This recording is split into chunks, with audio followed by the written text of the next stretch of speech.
Il est heureux que les deux fonds régionaux d'art contemporain de la région Hauts-de-France aient choisi le Familistère de Guise pour présenter réunis pour la première fois leur fabuleuse collection. Parce que le Familistère se trouve à peu près au centre de la région des Hauts-de-France, mais aussi parce que c'est le haut lieu de l'utopie dans le monde. C'est une expérimentation sociale sans précédent, parfaitement aboutie.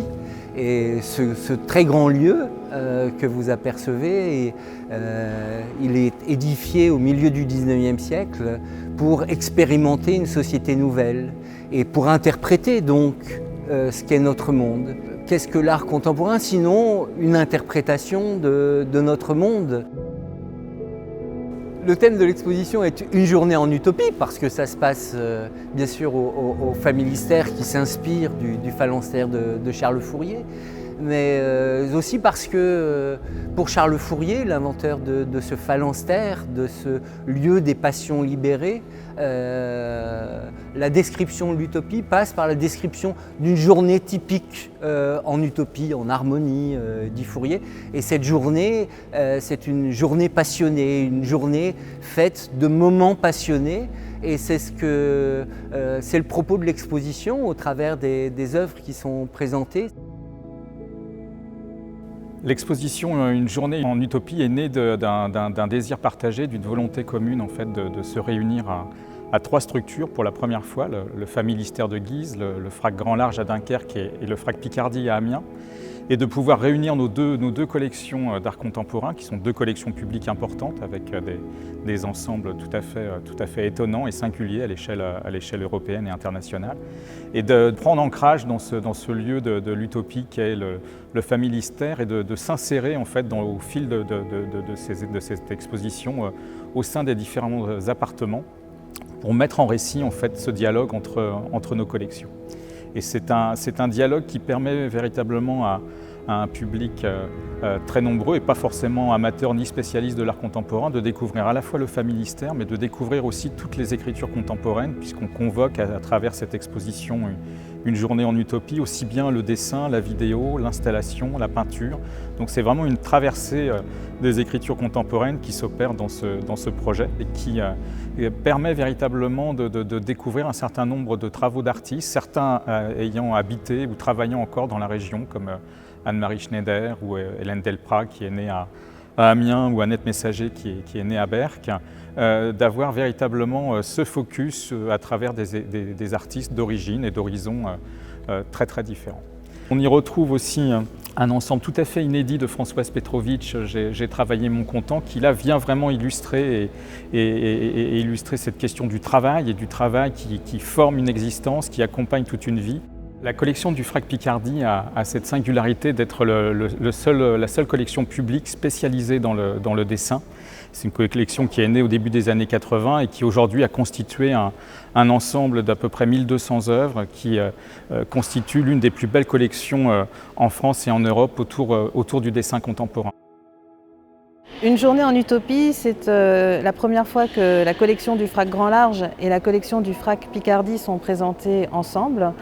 Cette exposition réunit plus d'une quarantaine d'artistes et le FRAC Grand Large présente des œuvres de différents fonds, notamment un fonds photographique avec la photographie de Henri Cartier-Bresson et de Robert Doisneau qui sont montrés dans cette exposition. Également des artistes majeurs des années 60-70 associés au mouvement Fluxus comme Robert Filiou, très proche de ces idées utopiques, des artistes internationaux, des artistes qui travaillent dans la région, et puis des artistes contemporains comme Céline Naon, dont je tiens le micro ici. C'est une œuvre qui s'intitule Au pied du mur, au pied de la lettre, et elle a reproduit à l'identique des objets du quotidien en carton. Elle a créé un mur vert derrière moi et invite tous les visiteurs qui viendront visiter cette exposition à s'emparer de ces objets et à jouer à faire semblant pour de vrai. Bonjour, je m'appelle Céline Naon et aujourd'hui je présente pour Une journée en utopie l'œuvre Au pied du mur, au pied de la lettre, qui consiste en 2 temps, quelques mouvements, prendre un objet en carton et se placer devant le mur vert pour incarner cet objet. Une photocopie, une soupe, passer un coup de fil, tous ces gestes du quotidien, plus ou moins répétitifs, qui nous accompagnent et qui nous permettent de faire de la vie une forme d'art. Voilà. Donc prendre un objet en carton et le manipuler, c'est rêver devenir aussi l'histoire de cet objet en carton et poursuivre le devenir d'un objet d'art, mais animé dans la vie quotidienne de l'exposition Une journée en utopie au cœur du Familistère.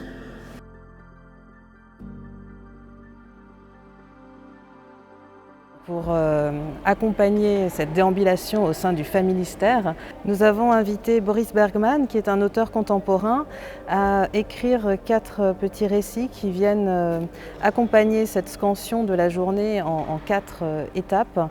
Et l'écriture de Boris Bergman, qui s'adresse aux visiteurs, qui lui dit « tu », l'invite à faire résonner en lui cette question de l'utopie et les différentes passions qui l'animent. Ils aiment comparer l'utopie à l'amour. Voilà ce qu'ils me disent. Au début, il est simple d'y croire. On veut que ça marche. Puis le temps, l'ennui, la lassitude viennent tout corrompre. Les hommes trahissent leurs utopies comme ils trahissent ce qu'ils aiment.